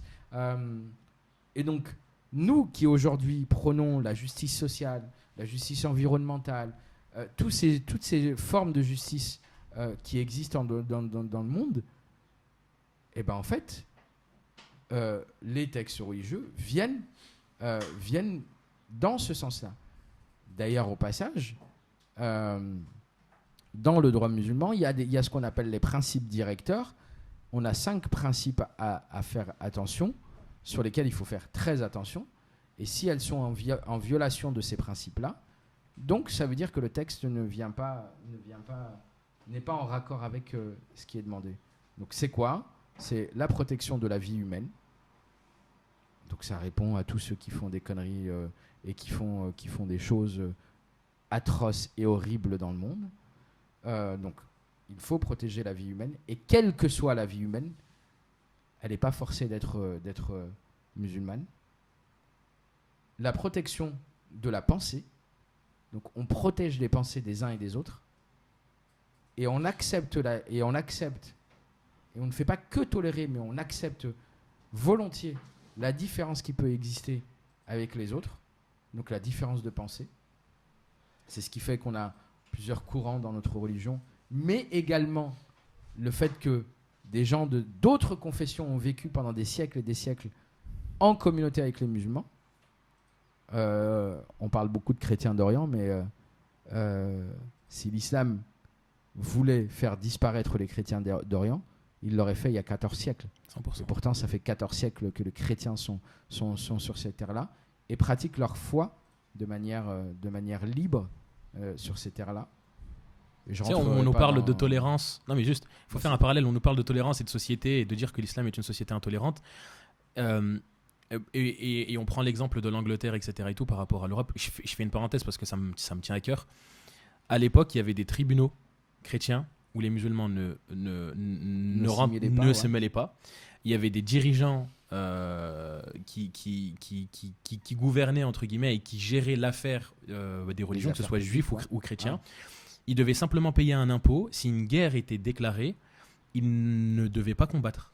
Ils n'allaient pas combattre. C'est-à-dire que la défense était tenue à 100% par des personnes de confession musulmane. C'est-à-dire qu'ils étaient défendus. Ils avaient le droit de commercer comme ils veulent, avec leurs droits. L'État avait un devoir de les protéger. Exactement. En contrepartie de cet impôt-là. Exactement. Qui est d'ailleurs un impôt qui n'est pas inéquitable. Puisqu'en contrepartie, le musulman, lui, donnait la zakat. Exactement. Et bon, bah, du coup, tu as ouvert la porte de la dimitude. Ce qu'ils appellent, l'extrême droite adore appeler ça la dimitude. Oui. C'est dhimmi. Dhimmi qui veut dire, en arabe, celui que son sang est protégé. Son sang dans le sens où on n'a pas le droit de le toucher, on n'a pas le droit de le tuer. Et s'il vient se plaindre auprès du gouverneur, on n'est plus dans ces trucs-là, mais s'il vient se plaindre à un gouverneur, le gouverneur doit réparer, qu'il soit musulman en face ou pas. Coucou Jean Messia, donc ton hadith, tu peux le mettre en entier quand tu le mets sur Twitter. Le hadith qui dit Unsur akhuka daliman aw madluma, protège ou accompagne. Pas Unsur, c'est plutôt c'est l'accompagnement, c'est une forme d'accompagnement. Accompagne ton frère, qu'il soit juste ou injuste. Il a dit ok, si S'il est juste, bon, bah, je comprends, je l'accompagne, mais s'il est injuste, comment je fais? Il a dit en l'empêchant de commettre l'injustice. Donc là, du coup, c'est le devoir du gouverneur dans cette époque-là, des musulmans qu'il y avait à l'époque, de venir protéger le non-musulman contre les méfaits d'un musulman. Si un musulman venait connaître un méfait envers un musulman, il était du devoir des gouverneurs de donner réparation à ça. Et donc, le dhimma, donc le jizya plutôt qui était payé, ou l'impôt qui était payé, c'est juste différent de zakat, parce que le musulman, il donnait comme impôt la zakat, et donc le jizya était plus faible que la zakat d'ailleurs. Exactement, je me rappelle plus du pourcentage. Le taux, j'ai plus le taux Moi en tête, mais il était plus faible. Mm.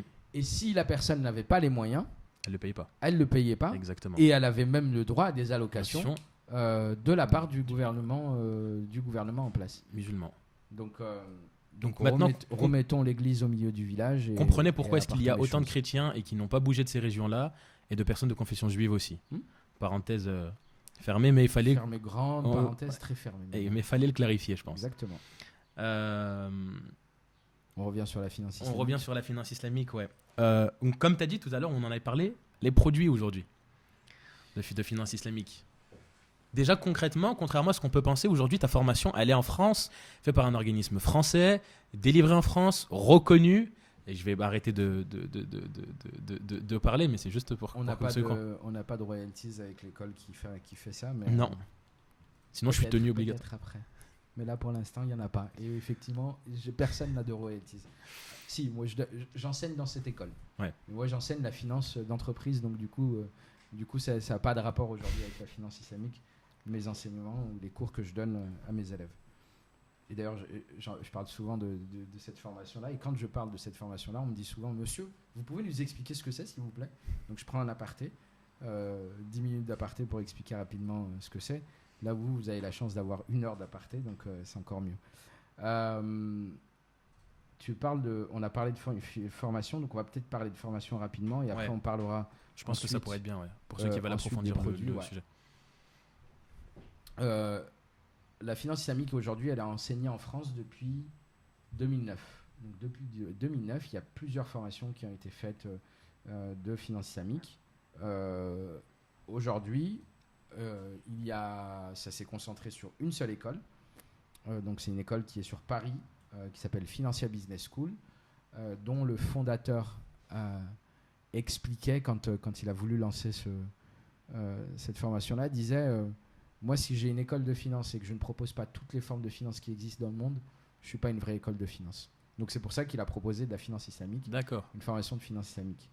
Et au-delà de ça, le directeur de programme, donc Kader Malbouh, que vous avez pu voir sur France 2 avec d'autres enseignants de cette filière-là, sur France 2 qui ont expliqué la finance islamique, eux ont déjà l'expérience de la formation. Ils ont déjà dirigé en fait, ils ont été directeurs de programme depuis 2009 dans les autres écoles qui ne font plus aujourd'hui la formation finance islamique sur le territoire français.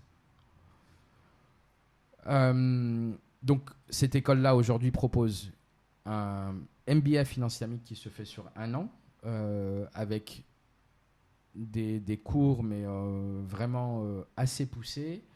Sur d'abord le droit musulman, sur aussi la notion de laïcité, parce que c'est intéressant d'avoir ça, la notion de laïcité. Est-ce que la finance islamique est compatible ou pas avec le droit français et avec les principes même de la laïcité?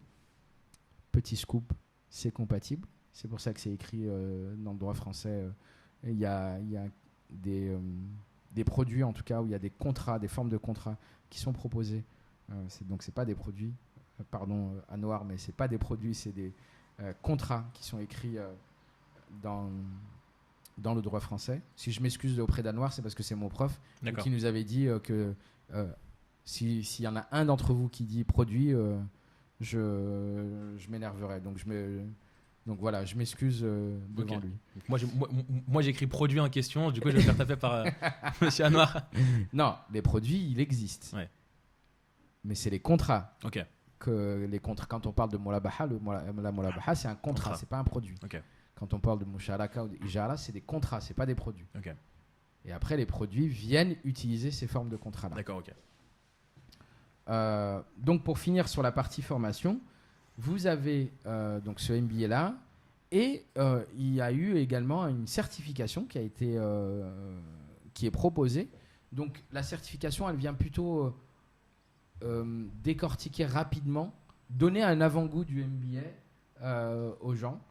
Et ce qui est amusant, c'est qu'aujourd'hui, il y a des gens qui ont fait la certification et qui vont rentrer en MBA l'année prochaine. Et donc, c'est une bonne nouvelle. Ça veut dire qu'il y a des gens qui sont hyper intéressés. Et plus on est formé, et mieux c'est pour le développement de la finance islamique et le développement des produits de la finance islamique. Donc là, du coup, certification, ça fait 4 promotions qui ont eu certification. Et il y a un travail qui est en train d'être mené. Petit scoop, il y a une volonté pour que cette formation-là, qui est faite uniquement à Paris, soit délocalisée ou en tout cas soit développée également à Lyon. Et donc, on espère pouvoir développer ça à Lyon prochainement. Je dis on parce que j'essaie de travailler avec certaines personnes sur ce sujet-là, même si demain, c'est d'autres personnes peut-être qui reprendront. Mais on veut absolument pouvoir faire en sorte que nos amis lyonnais, nos amis raffinés aient accès également à cette formation-là en présentiel. Pour ceux qui veulent avoir plus de questions complémentaires, etc., est-ce qu'ils peuvent te retrouver sur... Moi, ils me retrouvent, sur tes réseaux ils me et retrouvent sur Twitter, sur Instagram, Ok. sur Facebook. TikTok, j'y vais pas, mais j'y suis, mais j'y vais pas beaucoup. Je suis pas très très fan de TikTok. Mais de toute façon, je mettrai tout en description pour que... Mais ouais, vous pouvez me retrouver. Vous me retrouvez avec mon profil perso, le profil de ma boîte, qui n'est pas censé faire de la finance islamique, en tout cas qui ne propose pas ça. Je propose pas ça à travers mon entreprise, mais en tout cas, on fera en sorte de répondre. Je ferai en sorte, en tout cas, de répondre. Je parle beaucoup de moi en on, mais j'arrête de parler de moi en on. Maintenant, j'ai parlé de formation, donc certificat MBA. Et franchement, vraiment bête de programme. Allez voir ce qui est proposé sur le site de Financia Business School. On fait un gros voyage aussi, il me semble. À Et l'intérieur. on fait un voyage. Donc, m'attends. effectivement, on a fait un voyage. Cette année, on a fait un voyage aux Émirats. Mhm. On a rencontré des gens de l'industrie de la finance islamique aux Émirats. Pour info, par exemple, l'Émirat de Dubaï a fait en sorte que la Banque centrale a intégré les normes de la finance islamique comme étant les normes de la Banque centrale Mais non, de Dubaï. Ouais. incroyable. Donc, par exemple, si vous achetez une action du marché Dubaïote, Ouais, que ce soit sur le Nasdaq ou l'autre, ça respecte les lois de... ça respecte les principes de la finance islamique lorsque vous achetez... C'est notre ami Ismail qui va être content, là. Lorsque vous achetez sur des actions dans ces endroits-là. DIFC qui est le hub financier de Dubaï, donc qui est la partie onshore et pas offshore de Dubaï, a fait en sorte que la finance islamique soit aussi intégrée. Voilà, et effectivement, donc, dans ce voyage-là, on a rencontré beaucoup de personnalités et beaucoup d'acteurs de l'industrie de la finance islamique. Et moi, j'avais fait un voyage supplémentaire qui était à Bahreïn. Et Bahreïn, c'est plus un pays où, là aussi, la Banque centrale a intégré la finance islamique dans sa gestion. Et au-delà de ça, c'est là où on retrouve les structures qui ont normé la finance islamique.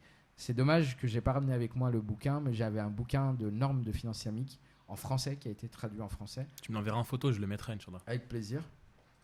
Et donc, du coup, on a visité justement la OIFI, qui est une des structures normatives de la finance islamique. On a rencontré IIFM, donc International Islamic Financial Market, qui là aussi est une institution qui a un rôle d'observatoire et de normes de la finance islamique. Et on a rencontré le CIBAFI. Et on a rencontré le CIBAFI, qui est un peu le syndicat de l'industrie finance islamique à Bahreïn. Donc ça, c'est 3 institutions qui se sont installées à Bahreïn. Et avec ça, on a rencontré aussi un banquier de la Kuwait Financial House, KFH, donc qui est le troisième plus grand, ou le deuxième ou le troisième plus grand acteur de la finance islamique mondiale. Ouais, le Koweït, machallah, ils sont. Ouais, mais là, c'est la banque Kuwait Kuwait Financial House qui est le deuxième, si je ne me trompe pas, voire le troisième. Je pense qu'ils vont passer deuxième. S'ils sont troisième, ils passeront deuxième dans pas longtemps. Dans pas longtemps, suite au rachat qu'ils sont en train de refaire. Donc ça, c'est pour la partie formation. Et effectivement, c'est hyper intéressant. Et je sais que ceux qui s'inscrivent cette année dans le MBA, je crois que les inscriptions sont closes, mais vous pouvez toujours essayer de négocier et de retrouver. En septembre, ils démarrent la formation. Et donc, ceux qui vont démarrer la formation en septembre auront le même voyage qu'on a fait, mais avec d'autres places financières qui seront visitées. Ils iront à Oman normalement si tout va bien. Ils iront à Londres si tout va bien. Ils iront, parce que Londres est une grande place de la finance islamique. Ils iront normalement peut-être, si tout va bien, pour le Maroc. Donc si je ne me trompe pas, je sais qu'ils ont tout ça en voyage d'études.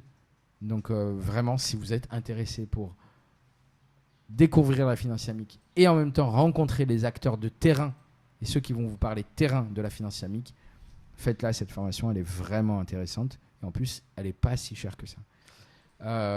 Maintenant, j'arrête la partie publicité de cette formation et on va parler plutôt produits finance islamique. Et donc, en termes de produits finance islamique, en France, il existe pas mal de produits.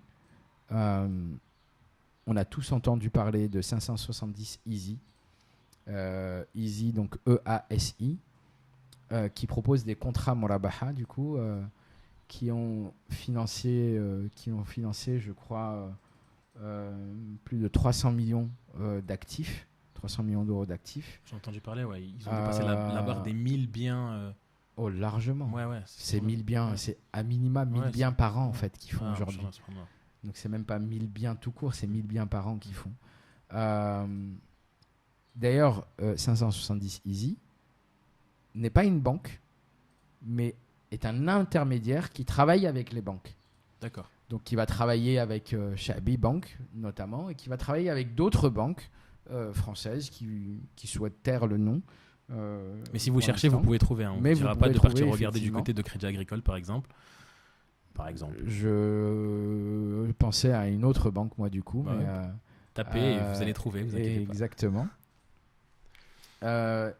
Je sais que sur les autres produits qu'il existe, si vous souhaitez avoir une banque islamique aujourd'hui, il y a une banque islamique qui propose ça. Alors, c'est plutôt une fenêtre islamique, mais vous avez la possibilité d'avoir un compte bancaire islamique. Ce qui veut dire que votre argent, quand elle est déposée, n'est pas investi n'importe où. Donc, elle est investie en respectant votre éthique. C'est pas la banque de... C'est Shabi. Ah, c'est Shabi. Ouais. D'abord, qui existe depuis 2009. Ensuite, vous avez un nouveau qui vient d'arriver. Vous avez deux nouveaux qui sont en train d'arriver. Il y en a un qui a déjà commencé, qui s'appelle Mizen, qui a commencé. Et vous en avez un deuxième qui, je ne sais pas s'il a encore démarré ou pas, mais Laymoun, qui avait démarré des choses. Je ne sais pas où il en est aujourd'hui, mais ça peut démarrer dans pas très longtemps. Ce qui a été fait par nos frères de Jannah TV qui est piché. Exactement. Exactement, c'est celui qui a créé effectivement Jannah TV et Kepchi et tout ça. Donc ça y est, on va être catégorisé et on va nous mettre de côté maintenant. C'est extra informatif. Moi j'assume après, il n'y a aucun problème, j'assume. Donc du coup, effectivement, voilà, ça c'est si vous souhaitez avoir un compte. Si vous souhaitez faire des investissements, si vous souhaitez investir, vous avez pareil 570 qui a créé d'autres produits. Qui avait créé en tout cas un produit d'investissement via une SCPI, donc qui faisait en sorte que vous aviez la possibilité de vous créer, c'était une forme d'épargne en fait, de compte épargne. Donc là vous allez les voir eux aussi. Et il y a un nouveau produit qui a été créé là plutôt comme étant une solution de plan épargne retraite, qui aujourd'hui se veut étant un produit éthique, donc qui se mettent pas en produit islamique. D'ailleurs, même la SCPI, lorsque la SCPI a été créée, il y a une partie d'investisseurs qui sont pas musulmans. Ouais. Donc ça veut bien dire que la finance islamique n'est pas destinée qu'aux musulmans, mais elle est ouverte à tous. Si vous souhaitez avoir une finance plus éthique, financer de manière plus éthique vos projets ou épargner de manière plus éthique vos projets, c'est une manière de faire les choses. Donc l'autre produit plan d'épargne, c'est Pérennis, qui est un produit d'épargne. Encore une fois, j'ai zéro intérêt avec eux, donc il n'y a pas de... je ne suis pas commissionné le fait de parler de ces gens-là. Donc j'en parle uniquement pour dire comment est composé aujourd'hui le marché français. Et ensuite, vous avez aussi une solution d'assurance islamique, Takaful, assurance Takaful. Pourquoi on parle aussi d'assurance islamique? C'est uniquement parce que le fonctionnement de l'assurance conventionnelle n'est pas conforme, lié au fait qu'il y a des aléas, il y a des incertitudes, et lorsqu'il y a une incertitude dans un contrat en finance islamique, le contrat est nul. Donc là, les contrats d'assurance islamique sont conformes. Donc le produit s'appelle Sakina. D'accord. Donc ça a été créé par notre frère Azdin Ramadah, qui lui aussi, on l'a retrouvé il n'y a pas très longtemps sur France 2, qui en parle très bien. C'est un frère qui a étudié le sujet, qui a écrit un bouquin aussi sur la finance islamique, un bouquin très technique où vous pouvez retrouver plein de choses. Là aussi, je t'enverrai la photo du livre, parce que c'est un livre que j'ai à la maison. On ne fait pas de la finance islamique si on n'a pas lié ce genre de livre-là. Et c'est un livre en français, c'est ça qui est intéressant. D'accord. Et donc, du coup, Azdin Al-Lamda a créé ce projet de Saafi, S2AFI, qui essaye d'investir, qui fait de l'assurance islamique. Juste, parce que là, on a parlé d'un point de vue particulier, j'aimerais bien qu'on rebondisse sur la partie professionnelle pour les personnes qui ont besoin de financer leur activité, de lever des fonds. Est-ce que tu as connaissance de choses aujourd'hui qui se fait? Est-ce que tu veux que je parle de mon mémoire que j'essaye d'écrire et que j'ai pas encore commencé, ou j'ai juste mon plan pour l'instant? Eh ben vas-y. Moi j'ai entendu dire que vous faisiez quelque chose aussi, que la BPI. En fait, oui. En vrai, il y a aujourd'hui, est-ce qu'on peut investir est-ce qu'on peut avoir des financements quand on est entrepreneur? Je vais être honnête, c'est hyper compliqué. Ouais. C'est très très compliqué. Maintenant, il y a des moyens. Si vous faites de l'investissement equity, c'est-à-dire que si vous allez chercher du business angel et qui ne vous demande pas d'effet de levier, qui ne vous demande pas un prêt bancaire en contrepartie, là, ça peut être islamique. Dans les formations que je proposais de temps en temps, je vais vous parler d'une personne qui a créé un projet qui s'appelle Muslim Ambition, qui a, en tout cas pour l'instant encore, j'espère, vocation pour investir dans des projets de personnes qui souhaitent faire de l'investissement, mais plus de l'investissement de manière islamique. Donc il existe. Le droit français nous le permet, puisque le droit français, par exemple, a mis dans ses textes, donc quand elle parle de finance islamique, elle a mis 3 formes de contrats, donc ijara, istisna et murabaha. Ijara, c'est un contrat de crédit, c'est une forme de contrat de crédit bail. Murabaha, c'est ce qui s'apparente à du crédit vendeur, mais un crédit vendeur qui respecte certaines règles quand même, notamment sur les problématiques de pénalité de paiement. Et ensuite, le dernier qui serait celui de Ijara, Istisna, qui est un contrat qui s'apparenterait à un contrat de fabrication. Et en vrai, si la finance islamique n'a pas eu de difficulté à s'installer en France, c'est parce que le droit français était déjà assez bien façonné pour pouvoir l'intégrer rapidement. On a juste éclairci les choses et on a juste nommé les choses dans le droit français. À travers cette circulaire ou c'est une instruction fiscale du coup plutôt. C'est plus une instruction fiscale. D'accord. Qui émane de Bercy directement.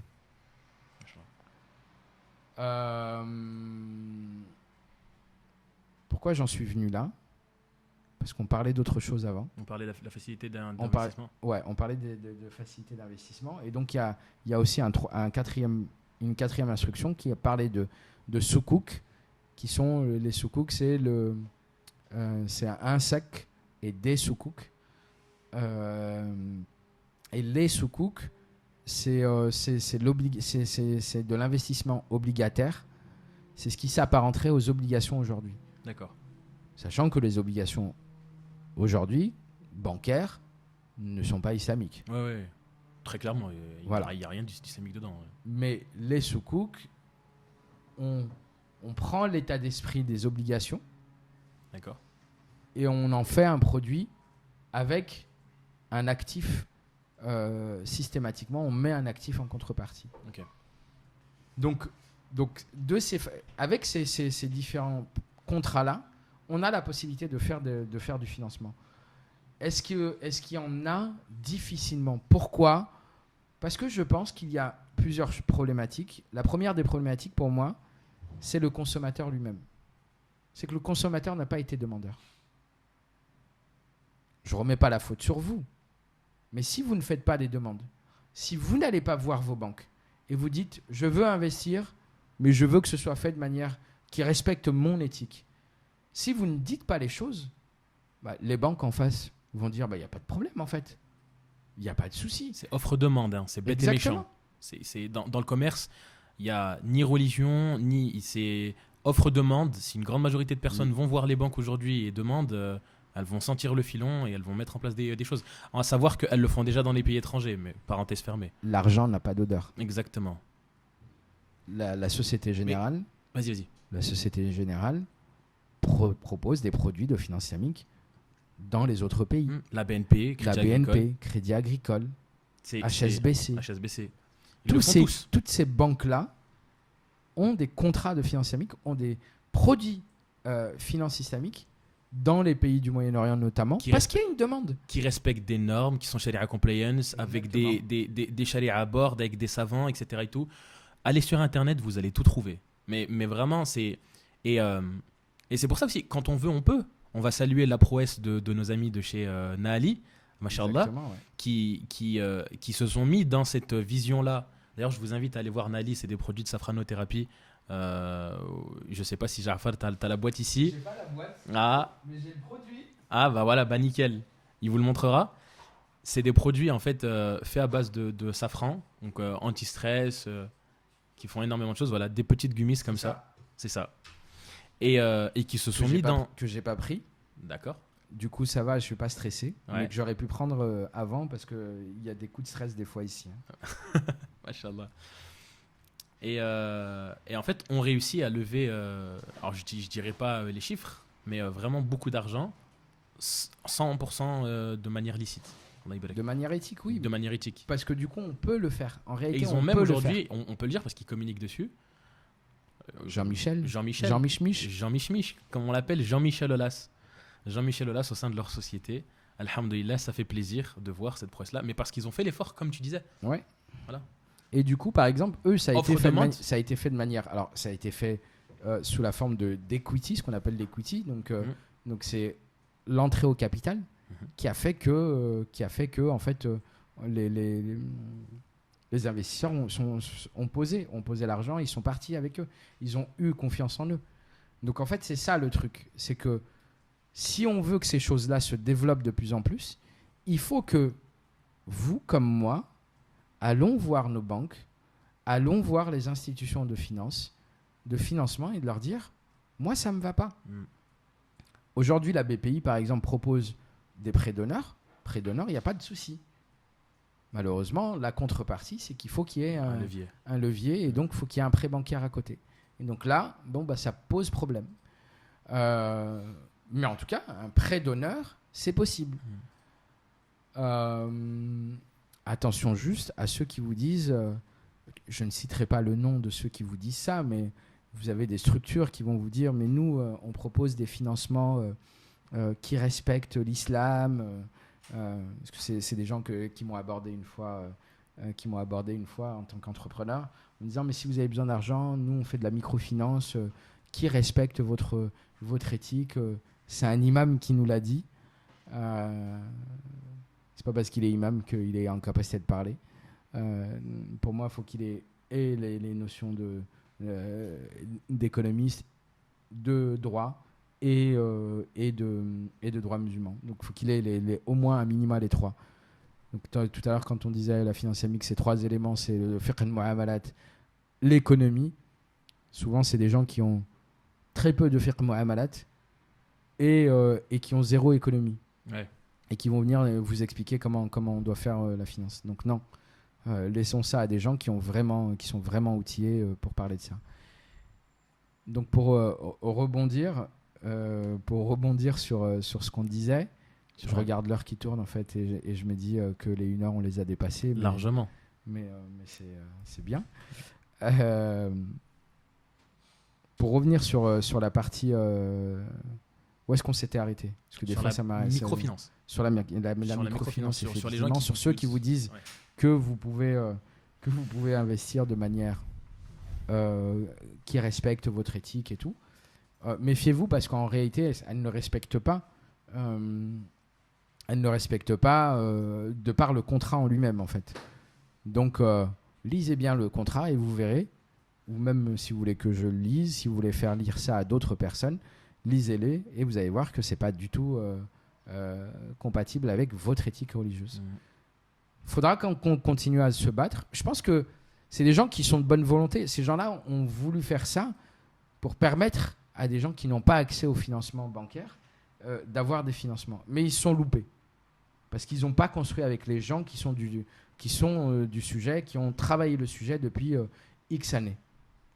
Et donc j'invite ces gens-là qui proposent ces produits-là à rencontrer les gens qui sont soit diplômés en finance islamique, ou soit qui sont aujourd'hui des organismes spécialisés dans ce sujet-là, qui vous accompagneront demain à faire en sorte que ce type de contrat soit compatible sans qu'on l'appelle islamique. Moi, j'invite ces structures-là qui sont de bonne volonté, qui veulent proposer des produits accessibles à tous, d'ailleurs sans qu'on appelle ça islamique, mais juste faites vérifier ça aux bonnes personnes. Ouais.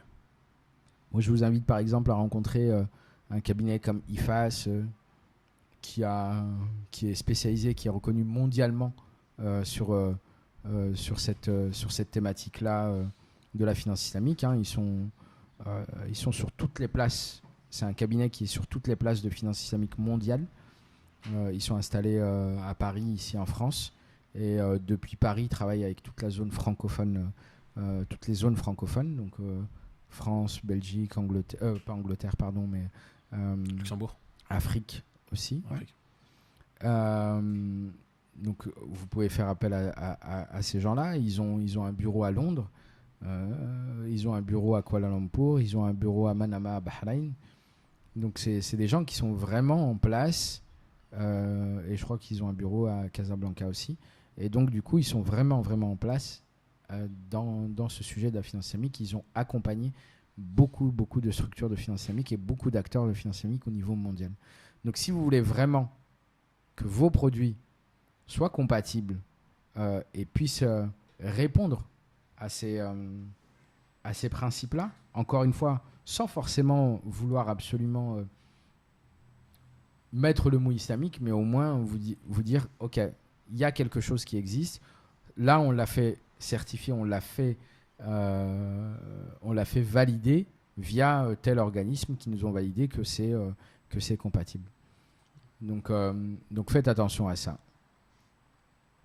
On revient sur la partie financement d'entreprise. Vous avez également la possibilité de demander les subventions. Ouais. Les subventions, c'est aussi une façon. C'est aussi une façon de faire du financement. Ensuite, autre moyen de faire du financement, vous avez le crowdfunding. Alors là aussi, il faut faire très attention à comment on le fait. Parce qu'il peut y avoir des formes de crowdfunding qui sont pas compliant. Mais crowdfunding, c'est le financement du peuple. Hein. Donc crow qui est le peuple. Donc où là, vous pouvez faire financer. Encore une fois, faites attention à comment vous le faites. Demandez bien et prenez l'avis des gens spécialisés dans le sujet. Et vous pourrez le faire derrière assez aisément. À savoir que l'avis majoritaire des savants est qu'avant de se lancer dans une entreprise commerciale, il faut d'abord connaître les règles commerciales. C'est ce que disait un certain Omar ibn Khattab qui disait si la personne ne maîtrise pas le droit commercial, qu'il n'entre pas dans nos marchés. Donc il refusait d'avoir des gens qui ne géraient pas l'éthique du commerce, qui malheureusement aujourd'hui, l'éthique commerciale disparaît de plus en plus, notamment dans la communauté musulmane. Quand vous voyez certaines pratiques qui sont pas du tout compliant, si je peux mettre ce mot-là ici, avec le droit musulman. C'est-à-dire que par exemple, dénigrer le produit de quelqu'un du concurrent, on ne fait pas ça. On ne dénigre pas le produit de l'autre pour vendre son produit. Ça, c'est pas du tout éthique et c'est pas du tout islamique. En fait, dans les deux sens, ça vient contrevenir à l'éthique même qu'on est censé avoir. Vendre quelque chose qu'on ne possède pas, par exemple. Diluer la marchandise. Exactement, diluer la marchandise. Ça, c'était des pratiques que faisaient... c'est beaucoup dans l'alimentaire qui étaient faites. On dilue exemple, tel produit avec tel autre produit. Ce que j'entends par là, c'est vendre de la viande halal gonflée à l'eau, par exemple, sans le dire. VSM. Mais je dirais pas. On dira rien. Non. On s'arrête là. Voilà. VSM d'ailleurs que même les chiens ne mangent pas. Exactement. Et on fait manger ça à l'humain. Bon, parenthèse fermée. En tout cas, voilà, sur le financement d'entreprise, effectivement, il y a encore du gros travail à faire. Encore une fois, chers amis entrepreneurs, et là je parle à moi-même, mais je parle à vous qui nous écoutez, à Younes qui est là, qui est aussi entrepreneur, à plein d'autres amis qu'on connaît entre nous qui sont entrepreneurs. Si vous ne parlez pas, si vous ne dites pas les choses, si vous ne bousculez pas les interlocuteurs que vous avez en face de vous, ils feront rien en face. Donc allez bousculer les interlocuteurs, allez bousculer les réseaux entreprendre, qui d'ailleurs, je sais qu'ils essayent de trouver des solutions, donc allez les bousculer, les BPI, allez les bousculer, ces gens-là aussi. Ils ont la possibilité de faire. Le droit, les instructions fiscales sont là, donc ils ont la possibilité de proposer des choses qui le sont. Mais s'il n'y a pas de demande en face, tu parlais tout à l'heure d'une histoire d'offre et de demande. Exactement. Si la demande n'y est pas, pourquoi on propose une offre ? 100%. Donc je ne propose pas d'offre s'il n'y a pas la demande. Tu m'as devancé sur la dernière question qui est qu'est-ce que tu aurais comme conseil à donner aux gens qui nous regardent ? Bougez-vous. Bougez-vous. En 2009, en 2008-2009, il y a une association qui s'est été créée qui s'appelait EDIM,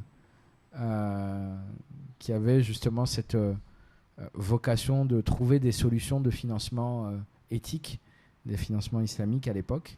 Ce qui a vu la naissance derrière du premier contrat financier islamique et des premiers produits financiers islamiques en France, en 2009 derrière. C'est les gens qui avaient travaillé à l'époque avec le ministère des Finances, le ministère de l'économie et des Finances à Bercy, sous la houlette d'une certaine Christine Lagarde, qui est aujourd'hui directrice de la BCE. Et du coup, eux, ils étaient... et pourquoi je parle d'eux ? Parce qu'eux se considéraient être des consommateurs. Pas uniquement des consommateurs, mais des consommateurs qui soient acteurs de ce qu'ils consomment, qui soient acteurs d'une finance plus éthique, qui soient acteurs d'une finance différente. Regardez, aujourd'hui, de plus en plus se développe... on a parlé... tout à l'heure, je parlais de finance éthique. On a de plus en plus des gens qui veulent une finance plus éthique, qui n'est pas forcément islamique. Mais on parle aujourd'hui de la green finance. C'est quoi la green finance ? C'est des finances, c'est de la finance qui va faire en sorte que lorsqu'on investit, on investit dans des projets que la banque ou le système bancaire va investir dans des projets qui vont respecter l'environnement. Compatible là aussi avec le droit musulman, puisque le droit de l'environnement, c'est des choses, même si aujourd'hui dans la pratique, ce n'est pas le cas, Ouais. mais dans les valeurs même du droit musulman, l'environnement a un droit. Bah, il y a un livre de l'Institut Sira que vous Ouais. trouvez qui explique parfaitement ce qui a été mis en place à l'époque du prophète Mohammed alayhi salatu wassalam à Médine comme préservation de l'environnement, comme mécanisme par rapport aux circuits d'eau, eaux usées, etc. Je vous invite à aller le voir. Pareil, on vous mettra la photo du livre, Inch'Allah, au montage. Donc, du coup, aujourd'hui, on a de plus en plus de finances éthiques. Ouais. Je pense à une banque, alors, elle n'est pas islamique, certes, mais en tout cas, elle essaye de se rapprocher d'une certaine éthique. La Nef, Oui, c'est une structure qui essaye de se rapprocher d'une certaine éthique, qui va vouloir faire en sorte qu'on investit de manière plus éthique, plus responsable. Donc, devenez consommateur. Vraiment, soyez acteur de ce que vous faites au quotidien. Et ça ne s'arrête pas qu'à la finance. Et en fait, il faut que ce soit large dans votre vie. Soyez acteur de ce que vous faites. Donc, en termes financiers, en termes sociétal, en termes environnemental, social, soyez acteur de ce que vous faites au quotidien. Et c'est comme ça qu'on aura des solutions, qu'on aura des propositions qui respecteront notre éthique, mais une éthique aussi qui est beaucoup plus large que celle d'un musulman, qui est celle plus d'une éthique humaine et qui permettra d'avoir une société humaine plus responsable, plus inclusive et une société qui se portera beaucoup mieux demain. Barakallahu fik. Barakallahu fik, Ja'far. Barakallahu fik tout le monde d'avoir suivi du coup ce podcast. Antidote au venin de la société, Inch'Allah. J'espère avoir apporté des solutions. Je sais que j'en ai pas apporté beaucoup, mais en tout cas, j'ai fait mon effort pour déconstruire et peut-être faire comprendre ce que c'est. C'était qu'une introduction. Inch'Allah, n'hésitez pas dans les commentaires à nous dire si vous avez envie de rentrer plus en détail dans certains sujets. Si vous avez envie de refaire Ja'far aussi, n'hésitez pas. Et puis à très bientôt, Inch'Allah. Salam alaikum. Assalamu alaikum.